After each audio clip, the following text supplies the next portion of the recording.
Selamat malam keluarga Allah. Malam ini kembali kita beribadah dalam program Kebaktian Keluarga YKB Media Ministry. Kebaktian keluarga malam ini turut dilayani oleh Meta, Kakak, Gilbert, Rinto, dan ada Pendeta Hizkia Anugrah Gunawan yang akan mewartakan firman Tuhan malam ini. Baiklah keluarga Allah, bersama-sama kita bernyanyi memuliakan Tuhan. Terpujilah Allah.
Kita berdoa.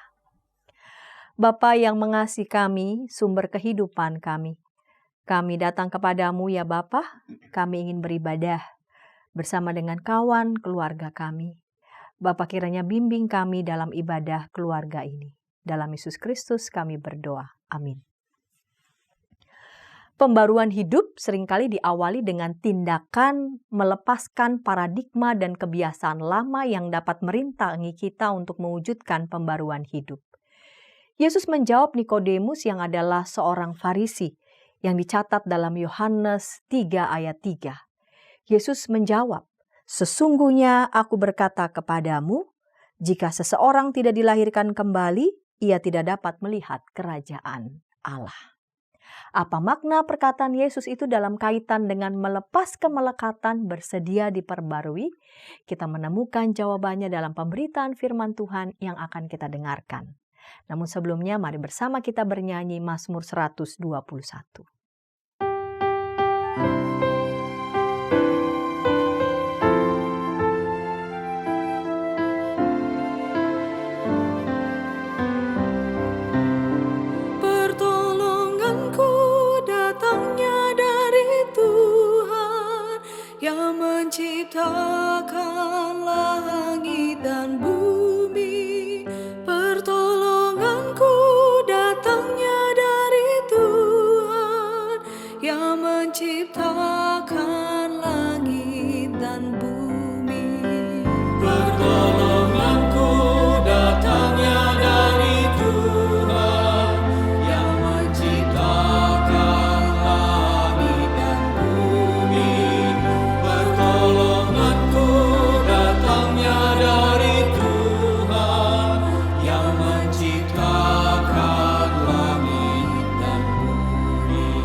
Dari manakah datangnya pertolonganku? Pertolonganku ialah dari Tuhan yang ciptakan langit dan bumi. Pertolonganku datangnya dari Tuhan yang menciptakan langit dan bumi. Pertolonganku datangnya dari Tuhan yang menciptakan langit dan bumi. Ia takkan membiarkan kakimu goyah, sungguh tidaklah terlelap menjagamu. Ia takkan terlelap, tak tertidur, sang penjaga umat Israel. Pertolonganku datangnya dari Tuhan yang menciptakan langit dan bumi. Pertolonganku datangnya dari Tuhan yang menciptakan langit dan bumi. Tuhan penjagamu dan Tuhan naunganmu, ya naunganmu di sebelah tangan kananmu. Mentari tak menyakitimu waktu siang, atau bulan di waktu malam. Pertolonganku datangnya dari Tuhan yang menciptakan langit dan bumi. Pertolonganku datangnya dari Tuhan yang menciptakan langit dan bumi. Ia akan menjagamu terhadap kecelakaan. Tuhanmu akan menjaga nyawamu. Tuhanmu akan menjaga keluar masukmu dari kini sampai selamanya. Pertolonganku datangnya dari Tuhan yang menciptakan langit dan bumi. Pertolonganku datangnya dari Tuhan yang menciptakan langit dan bumi.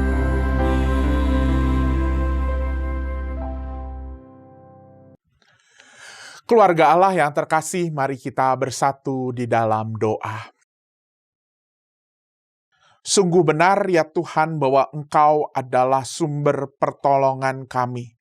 Hanya Engkaulah yang sanggup menolong kami, menuntun kami untuk menjalani kehidupan di tengah dunia ini. Karena itu ya Tuhan, kami pun percaya ketika firman yang akan sebentar lagi kami dengarkan, itu juga menjadi bentuk pertolongan-Mu, supaya kami tetap hidup di jalan kebenaran. Karena itu berfirmanlah ya Tuhan, kami siap untuk mendengar. Di dalam nama Tuhan Yesus Kristus, Sang Firman yang hidup, kami berdoa. Amin. Keluarga Allah, bacaan yang mendasari perenungan kita di malam ini, kita akan sama-sama baca dari Yohanes pasal yang ketiga, ayat 1 sampai 17. Beginilah firman Tuhan. Ada seorang Farisi yang bernama Nikodemus, seorang pemimpin Yahudi. Ia datang pada waktu malam kepada Yesus dan berkata, "Rabi, kami tahu bahwa Engkau datang sebagai guru yang diutus Allah. Sebab tidak ada seorang pun yang dapat mengadakan tanda-tanda yang Engkau adakan itu, jika Allah tidak menyertainya." Yesus menjawab, "Sesungguhnya aku berkata kepadamu, jika seseorang tidak dilahirkan kembali, ia tidak dapat melihat kerajaan Allah." Kata Nikodemus kepadanya, "Bagaimana mungkin seseorang dilahirkan kalau ia sudah tua? Dapatkah ia masuk kembali ke dalam rahim ibunya dan dilahirkan lagi?" Jawab Yesus, Sesungguhnya aku berkata kepadamu, jika seseorang tidak dilahirkan dari air dan roh, ia tidak dapat masuk ke dalam kerajaan Allah. Apa yang dilahirkan secara jasmani bersifat jasmani, dan apa yang dilahirkan dari roh bersifat rohani. Janganlah heran karena aku berkata kepadamu, kamu harus dilahirkan kembali. Angin bertiup kemana ia mau, dan engkau mendengar bunyinya. Tetapi engkau tidak tahu dari mana ia datang atau kemana ia pergi. Demikianlah halnya dengan tiap-tiap orang yang lahir dari roh. Kata Nikodemus kepadanya, bagaimanakah mungkin hal itu terjadi? Jawab Yesus, engkau guru orang Israel, dan engkau tidak mengerti hal-hal itu? Sesungguhnya aku berkata kepadamu, kami berbicara tentang apa yang kami ketahui, dan kami bersaksi tentang apa yang kami telah lihat. Tetapi kamu tidak menerima kesaksian kami. Kamu tidak percaya waktu aku berbicara kepadamu tentang hal-hal duniawi. Bagaimana kamu akan percaya kalau aku berbicara kepadamu tentang hal-hal surgawi? Tidak ada seorang pun yang telah naik ke surga selain Dia yang telah turun dari surga, yaitu Anak Manusia. Sama seperti Musa meninggikan ular di padang gurun, demikian juga Anak Manusia harus ditinggikan, supaya setiap orang yang percaya kepadanya beroleh hidup yang kekal. Karena begitu besar kasih Allah akan dunia ini, sehingga Ia telah mengaruniakan Anak-Nya yang tunggal, supaya setiap orang yang percaya kepadanya tidak binasa, melainkan beroleh hidup yang kekal. Sebab Allah mengutus Anak-Nya ke dalam dunia bukan untuk menghakimi dunia, melainkan supaya dunia diselamatkan melalui Dia. Demikianlah Injil Yesus Kristus. Keluarga Allah yang terkasih, di tengah dunia ini ada sebuah fenomena yang menarik. Fenomena itu berbicara soal bagaimana banyak orang, masyarakat tentunya, begitu senang ketika melihat, ketika menyaksikan ada sesuatu yang baru. Contohnya saja kalau ada pusat perbelanjaan yang baru, berbondong-bondong orang datang ke tempat perbelanjaan tersebut. Kalau ada resto baru, semua datang, bahkan sampai mengantri. Semua orang senang dengan hal yang baru. Tetapi menariknya, ketika kemudian pembaruan atau perubahan itu menyentuh kehidupan pribadinya, ketika pembaruan itu menyentuh kebiasaan sehari-harinya, ternyata banyak orang yang tidak merasa senang atau bahkan tidak merasa happy. Dan bahkan sebagian orang cenderung menolak kalau dirinya harus berubah, menolak kalau dirinya harus dibarui. Padahal kita tahu sama halnya dengan fenomena hal-hal baru yang disukai orang. Tentu hal baru itu mendatangkan kebaikan. Tujuannya sama. Tetapi efeknya berbeda. Dan dari bacaan-bacaan yang saya baca, keluarga-keluarga Allah, ternyata hal ini disebabkan karena seseorang itu sudah merasa aman, sudah merasa nyaman dengan hal yang sudah biasa.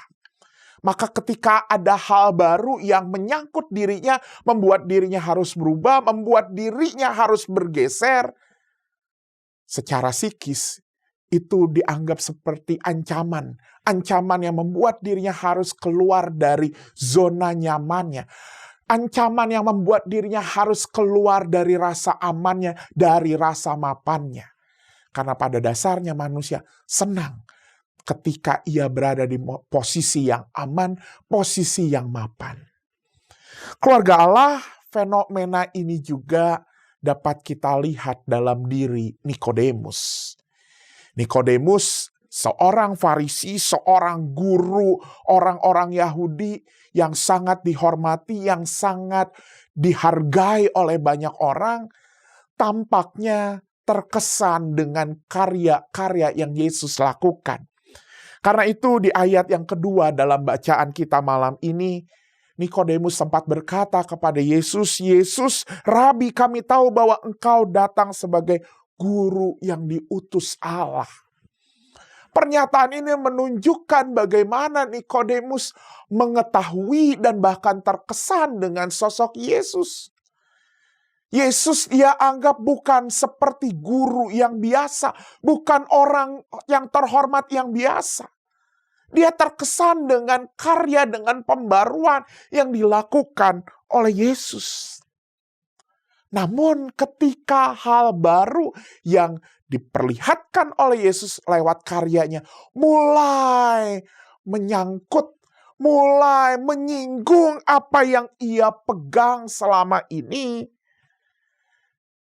dirinya mulai oleng, dirinya mulai goyang, tampak ada kebingungan di dalam diri Nikodemus. Sebagai orang Farisi, Nikodemus adalah bagian dari orang-orang yang begitu menaati hukum Taurat, bahkan sampai turunannya. Dan kemudian ketika Yesus hadir yang kadang dalam karyanya juga malah melampaui aturan-aturan Taurat, Nikodemus mulai bingung. Iya, dia merasa terkesan, tetapi di satu sisi, kok ini nggak sesuai dengan apa yang ia pegang selama ini. Apa yang sudah melekat dalam dirinya, yaitu kebiasaan-kebiasaan ia memegang hukum Taurat. Dan ternyata hal ini tampaknya mengganggu dan akhirnya bahkan membuat Nikodemus sempat mengalami kebingungan. Dan bahkan tampak bahwa Nikodemus akhirnya tidak memahami sepenuhnya karya yang disampaikan oleh Kristus.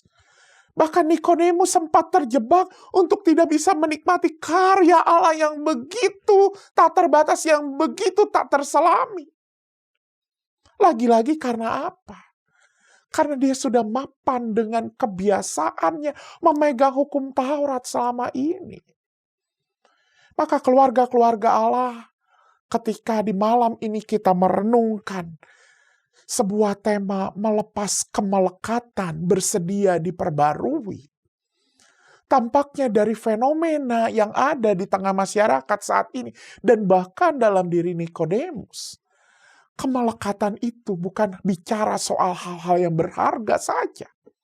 Tapi ternyata manusia itu gampang melekat dengan kebiasaan sehari-harinya. Gampang melekat dengan hal-hal yang membuat dirinya ada dalam posisi mapan, dalam posisi aman, dalam posisi nyaman. Dan ternyata hal itu membuat seseorang bisa terjebak dan akhirnya tidak bisa merasakan, mengalami kedahsyatan, keluar biasaan kasih Allah yang selalu baru setiap harinya. Oleh karena itu, percakapan Yesus dengan Nikodemus merupakan upaya yang Yesus lakukan kepada Nikodemus, agar Nikodemus bisa perlahan melepas kemelekatan pada kebiasaan-kebiasaan yang selama ini sudah melekat di dalam dirinya. Kebiasaan-kebiasaan yang tidak mudah diubah. Apa yang kemudian menjadi panggilan Yesus bagi Nikodemus? Apa yang menjadi cara Yesus yang Yesus tawarkan, yang dimana Yesus menuntun Nikodemus? Hal pertama yang Yesus lakukan adalah tercermin di ayat yang ketiga. Di ayat yang ketiga, Yesus berkata, "Sesungguhnya aku berkata kepadamu, jika seseorang tidak dilahirkan kembali, ia tidak dapat melihat kerajaan Allah." Dengan kata lain, kalimat ini, pernyataan ini mau menyampaikan bahwa cara pertama untuk melepaskan kemelekatan pada hal-hal kebiasaan adalah dilahirkan kembali. Ibu bapak dan saudara semua, keluarga-keluarga Allah, kata dilahirkan kembali dalam bahasa Yunani berasal dari kata genao. Dan ini rasanya mirip dengan istilah genealogi, ilmu tentang silsilah keluarga, tentang keturunan. Dan kata genao ini dapat diartikan secara harafiah diturunkan dari atas, diturunkan dari sumbernya. Ya, dilahirkan kembali ada dalam pengertian itu bagaimana kita dilahirkan kembali dari siapa, dari rahim di mana kita dilahirkan. dari sumbernya. Maka di dimensi ini kita dapat melihat bahwa kata dilahirkan kembali, undangan Yesus untuk Nikodemus supaya ia dilahirkan kembali, semata-mata adalah ajakan untuk Nikodemus menyadari sebenarnya apa tujuannya, dari mana ia berasal, dari mana ia dilahirkan. Yang tidak lain dan tidak bukan adalah dari tujuan Allah itu sendiri. Melihat kembali tujuan kenapa kita ada di dunia. Melihat kembali pada tujuan kenapa kita melakukan hal itu. Mengapa kita melakukan hal-hal yang nyaman itu. Dan ini menjadi hal pertama yang Yesus tawarkan untuk membimbing Nikodemus keluar, melepaskan kemelekatan itu. Mari kita lihat apa yang menjadi tujuannya. Jika memang Nikodemus pada saat itu memegang hukum Taurat dalam kehidupannya, bukankah tujuan hukum Taurat adalah menjaga kekudusan relasi dengan Tuhan? Maka Yesus mengajak, yuk yang penting itu tujuannya hukum Taurat. Iya baik, tetapi itu hanyalah metode untuk mencapai tujuan tertentu. Ibu, bapak, dan saudara semua, di dalam kehidupan kita, kadang kebiasaan yang sudah melekat dengan diri kita, kenyamanan itu, sesungguhnya itu hanyalah metode untuk mencapai tujuan tertentu. Mungkin kita senang dengan, oh iya saya sudah merasa mapan dengan pekerjaan saya sudah merasa mapan, udah deh gak mau berkembang, kalau nanti berubah, aduh ada sesuatu yang membuat diri saya jadi merasa kurang. Kadang akhirnya kita terjebak pada kemapanan, padahal tujuan kita, bukankah tujuan kita adalah punya karir yang lebih luas, punya karir yang membuat kita bisa menjadi berkat. Tapi karena kita lupa pada tujuan itu, akhirnya kita terlalu melekat dan merasa, ya sudah ini menjadi akhir. Maka Yesus mengajak Nikodemus untuk melihat kembali, untuk apa kamu dilahirkan? Dari mana asalnya? Apa yang menjadi tujuannya? Dan ini juga yang menjadi tawaran untuk kita. Ini menjadi panggilan Kristus pada kita. Ketika kita mau menghadapi perubahan tetapi merasa kok susah ya berubah. Mari kita luangkan waktu untuk melihat kenapa saya susah berubah. Mengapa saya susah mengubah kebiasaan ini. Dan carilah waktu untuk kita merenungkan sesungguhnya apa tujuan dari yang kita pegang selama ini. Supaya kemudian kita tahu, oh kita kemudian bisa dengan mudah, dengan lebih mudah untuk melepas hal-hal yang mungkin selama ini melekat pada diri kita. Itu poin pertama yang disampaikan oleh Yesus. Poin kedua yang ditawarkan Yesus kepada Nikodemus. Setelah percakapan-percakapannya, kemudian di ayatnya yang ke-12, Yesus berkata, apa yang membuat Nikodemus gagal melihat kasih, melihat karya Tuhan yang luar biasa. Yesus berkata di ayat 12, kamu tidak percaya waktu aku berbicara kepadamu tentang hal-hal duniawi. Bagaimana kamu akan percaya kalau aku berbicara kepadamu tentang hal-hal surgawi? Yesus berbicara soal percaya. Bahasa Yunaninya pistis. Sama dengan bahasa Yunani beriman. Dengan kata lain, jika kita mau melepaskan kemelekatan, jika Nikodemus mau melepaskan kemelekatan, dibutuhkan pistis, dibutuhkan iman, dibutuhkan rasa percaya.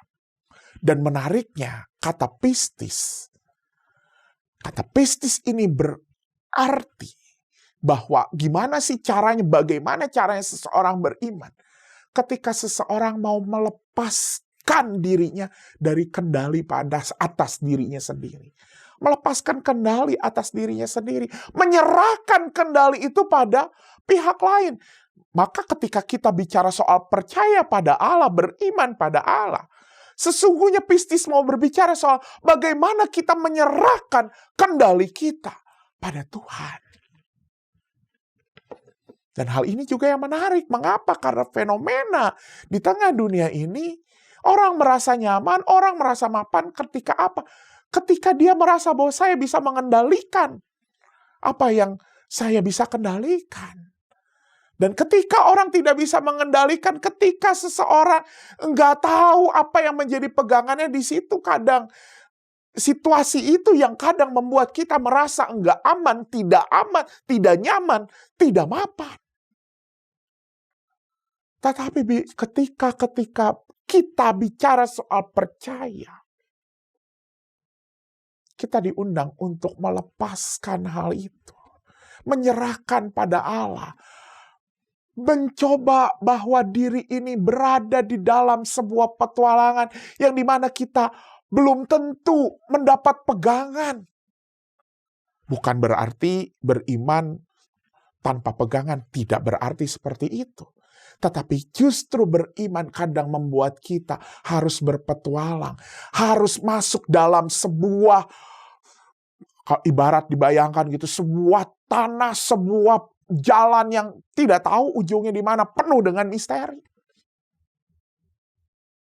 Keadaan yang membuat kita akan mengalami penuh dengan kejutan. Dan justru itulah iman. Ketika kita mampu berjalan meskipun kita tidak tahu. Kalau mengingat lagu Frozen 2, Into the Unknown. Itulah kehidupan beriman. Kita masuk pada sesuatu yang mungkin tidak ajak untuk kita. Tetapi kita tahu bersama dengan Tuhan, kita akan menemukan hal yang baik meskipun kehidupan penuh dengan misteri. Meskipun kita tidak memiliki pegangan yang ajak hanya untuk memuaskan keinginan kita. Karena pegangannya ajak kita hanya pada Tuhan. Keluarga Allah, ibu bapak dan saudara semua. Inilah yang Yesus katakan. Bagaimana kita melepas kemelekatan, keberanian untuk keluar dari keajegan. Keberanian untuk keluar dan masuk ke dalam petualangan yang penuh dengan misteri. Itu adalah cara untuk kita bisa membebaskan kita dari kemelekatan yang membuat kita sulit berubah. Itu yang kedua. Yang ketiga dan yang terakhir dalam perenungan kita malam ini. Yohanes 3 ayat 16, sebuah ayat yang menjadi ayat favorit bagi banyak orang beriman. Mengatakan karena begitu besar kasih Allah akan dunia ini, sehingga ia telah mengaruniakan anaknya yang tunggal. Yohanes 3 ayat 16, sesungguhnya Yesus mau membicarakan bahwa Allah sendiri ketika mau menyatakan keselamatan bagi dunia, ia harus rela melepaskan, rela memberikan anak tunggalnya. Memberikan sesuatu yang berharga dalam hidupnya. Artinya apa? Ketika kita mau melepas kemelekatan, maka kita memang harus juga memiliki keberanian untuk melepas, keberanian untuk memberi, bahkan memberi dari sesuatu yang mungkin paling berharga dalam hidup kita. Dan yang namanya memberi, itu pasti ada rasa sakit. Karena apa? Ya kita berkurang, milik kita berkurang. Bahkan ketika bicara soal melekat, saya membayangkan seperti kertas yang dilem jadi satu. Ketika mau dilepas, ya pasti ada resiko untuk sobek, pasti ada resiko untuk terluka. Dan itu yang terjadi ketika kita mau melepas kemelekatan, melepas kebiasaan-kebiasaan yang selama ini menghalangi kita untuk mengalami pembaruan oleh Kristus. Enggak bisa jalan yang aman, enggak bisa jalan yang nyaman. Memang pasti jalan itu mungkin membuat kita terluka, mungkin membuat kita harus berjerih lelah, mungkin membuat kita harus berkeringat, membuat kita harus mencucurkan air mata. Tetapi itulah jalan satu-satunya. Karena Tuhan sendiri telah melakukan hal itu. Tuhan sendiri telah meneladankan hal itu kepada kita. Kita tidak dibiarkan sendiri untuk melepas karena Tuhan sendiri yang sudah mengaruniakan anaknya sampai mati di kayu salib untuk menyatakan karya keselamatannya bagi dunia. Keluarga Allah, ibu bapak dan saudara semua, 3 poin inilah yang Yesus tawarkan, yang Yesus berikan kepada Nikodemus untuk menuntun diri, yang melepaskan diri Nikodemus dari kemelekatan dari kebiasaan-kebiasaan yang ada. Dan di minggu-minggu Prapaskah ini, panggilan ini pun menghampiri kita. Kita sebagai keluarga, kita sebagai umat percaya. Kita yang juga sangat antusias untuk mengalami Paskah, untuk mengalami keselamatan, untuk mengalami kedamaian dan pembebasan yang menjadi karya keselamatan Kristus. Kita yang antusias mengalami pembaruan di dalam Kristus yang telah bangkit. Namun untuk mengalami itu, kita harus berani melepaskan kemelekatan kita dari kebiasaan-kebiasaan yang ada. 3 hal yang ditawarkan oleh Yesus. Mari, ketika kita sulit melepaskan itu, mari kita lihat apa tujuannya. Sehingga kita tidak terjebak pada metode, tetapi kita fokus pada tujuan yang hakiki. Yang kedua, Yesus mengajak kita juga untuk bersama-sama masuk ke dalam sebuah misteri. Beriman itu nggak apa-apa, kita harus berani untuk tidak ajak. Selama kita berpegang pada Tuhan, meskipun di dunia ini kita nggak ada pegangan, kita akan selamat. Dan justru itu menjadi sebuah petualangan iman yang menyegarkan. Dan yang ketiga, mari kita juga berani untuk sakit. Berani untuk terluka, untuk dibarui. Semata-mata supaya kita merasakan pembentukan, pembaruan dari Tuhan. Kiranya Tuhan yang siap membarui kita, menolong kita untuk melepaskan kita dari kemelekatan-kemelekatan, sehingga kita tidak mengabaikan cinta kasih Kristus, karya keselamatannya yang telah disiapkan untuk kita semua. Amin. Bila ada di antara anggota keluarga Allah yang ingin didoakan, sila menghubungi kami di nomor 0812-8188-9191. Tim doa kami akan mendoakan saudara. Kita berdoa. Bapa di surga, ada begitu banyak hal yang melekat dalam diri kami.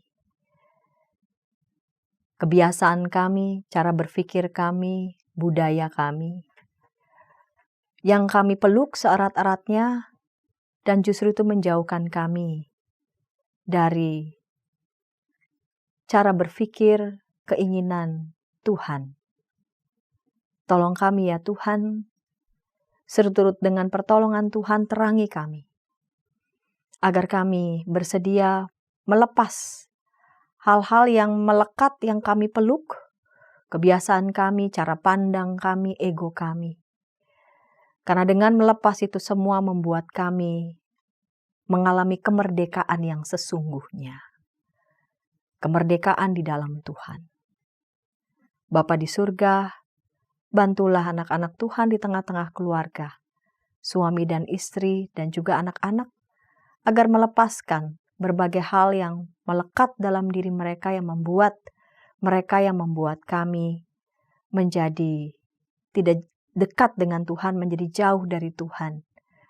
Karena berbagai macam kebiasaan cara pandang yang kami yakini yang justru bertolak belakang dari kehendak-Mu.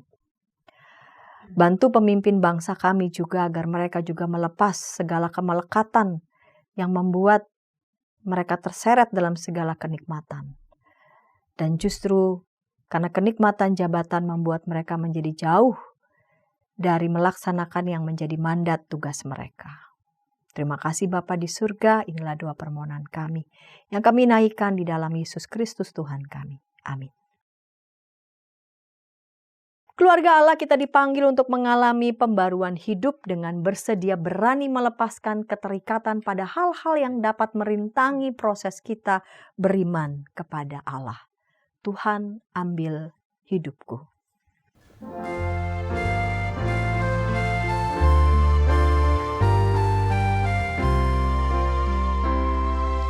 Tuhan ambil hidupku dan kuduskan bagimu, pun waktuku pakailah memujimu selamanya, memujimu selamanya.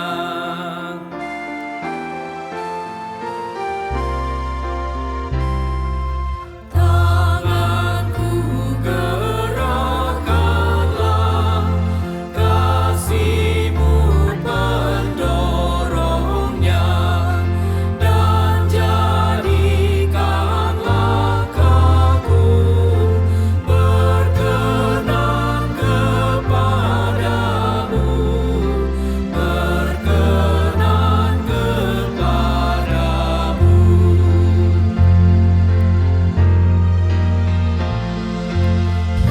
Buatlah suaraku hanya mengagungkan-Mu, dan sertakan lidahku jadi saksi Injil-Mu. Harta dan kekayaanku jadi alat bagi-Mu. Tuhan, pergunakanlah akal budi dan kerjaku.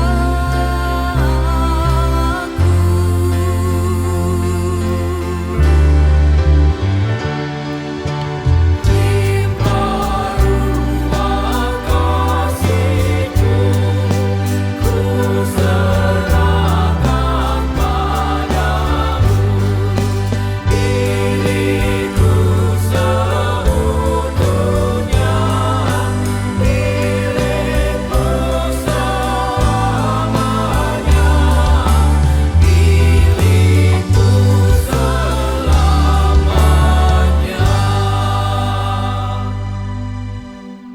Kita berdiri, kita menerima berkat Tuhan.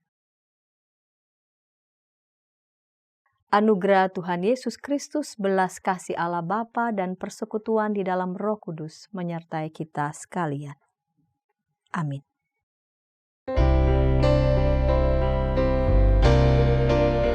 Terima kasih ya Allah Bapa, terima kasih ya Yesus Kristus Tuhan, terima kasih ya Roh Kudus, Allah Trinitas Maha Kudus. Amin. Amin.